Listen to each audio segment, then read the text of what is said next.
Halo guys, ketemu lagi dengan aku Ipe Pelawi. Nah, di video kali ini mungkin agak berbeda dari video-video yang sebelumnya saya buat. Nah, di belakang sini sudah ada, saya di sini ada menjemur yaitu jahe. Nah, akhir-akhir ini kita tahu bahwa harga jahe itu sangat meningkat dan mahal. Nah, kalau bibitnya saja itu dijual itu sekitaran 30.000 sekilo.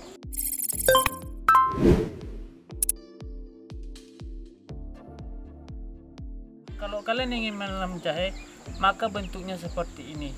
Nah, kalau jahenya bagus, satu ini, kalau dia bagus, dia bisa menjadi beberapa bagian seperti ini. Nah, ini bisa dibagi menjadi 1, 2, 3, 4, 5, 6, 7.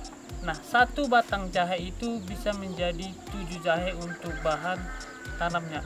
Dan untuk penanaman jahe juga medianya sangat gampang, hanya diperlukan beberapa pupuk organik dan beberapa pupuk kimia. Nah, kalau kalian ingin tahu, kalian bisa tulis komentar tentang bagaimana cara media tanam dalam pembuatan jahe. Nah, di sini jahe sekarang ini adalah jahe putih yang saya pegang ini, dan saya rasa ini sekarang lagi naik daun karena jahe sekarang bisa untuk yang katanya sangat mahal, bisa sebagai imun. Ya, kita nggak tahu, bisa menjadi sebuah obat dari corona. Nah, tentu saja karena corona ini, dengan meningkatnya kekebalan tubuh kita bisa memiliki imun yang kuat, sehingga virus-virus apapun yang datang sama kita akan bertolak belakang dan tidak mempan dengan kekuatan antibodi kita. Nah, di sini saya mau jelasin bagaimana cara penanaman media dalam jahe.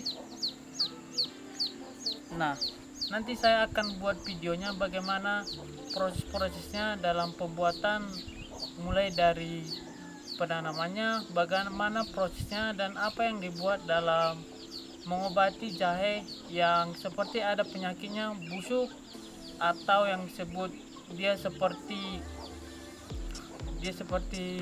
tidak bagus lah untuk ditanam. Dan walaupun bisa ditanam, beberapa dari buah dari jahe ini itu akan busuk. Dan ada hal yang kalian ketahui, dalam tanaman jahe ini ada penyakit-penyakit itu yang sifatnya menular, jadi tidak boleh ditanam. Kalau ditanam nanti akan menyebar ke teman-teman lainnya dan mengakibatkan tanaman kalian itu akan rusak total atau yang disebut gagal panen.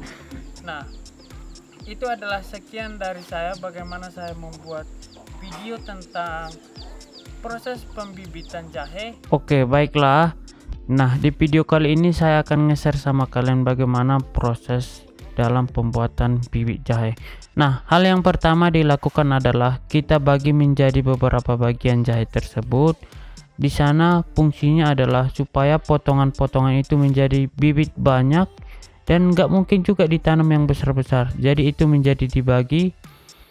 Nah, mengapa dikopek, dan juga fungsinya untuk melihat apakah virus atau yang busuk.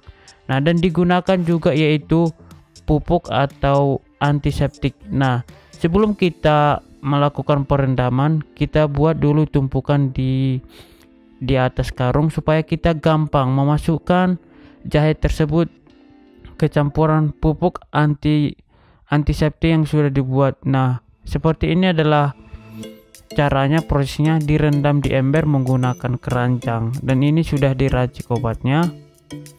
Nah, fungsinya ini adalah untuk menetralisir air dan penyakit-penyakit yang ada di jahe. Nah, setelah itu kemudian kita jemur supaya obat-obat itu mengering dan diresap oleh jahe. Dan fungsinya saya sudah jelaskan tadi, biar bibit kalian itu bagus dan saat ditanam nanti hasilnya bagus, dan penyakit-penyakit yang ada di jahe tersebut tidak menular ke jahe-jahe yang lainnya. Ini adalah penyakit yang terjadi di jahe. Kalau sudah kena satu, maka di usia 3 bulan sampai 6 bulan nanti itu penyakitnya itu akan menular cepat dan daunnya itu akan mengering. Nah, di sini adalah antisipasi dalam mencegah penyakit itu. Kita rendam menggunakan obat, saya sudah jelaskan tadi obatnya. Nah, itu adalah proses dalam pengobatan jahe dalam pembibitan ke media tanam tersebut.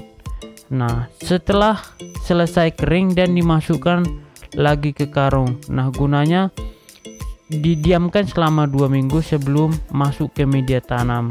Nah, karena proses pembuatannya juga, nah setelah itu, setelah dijemur dan sudah siap komposnya di media tanamnya, dan jahe tersebut sudah dapat ditanamkan.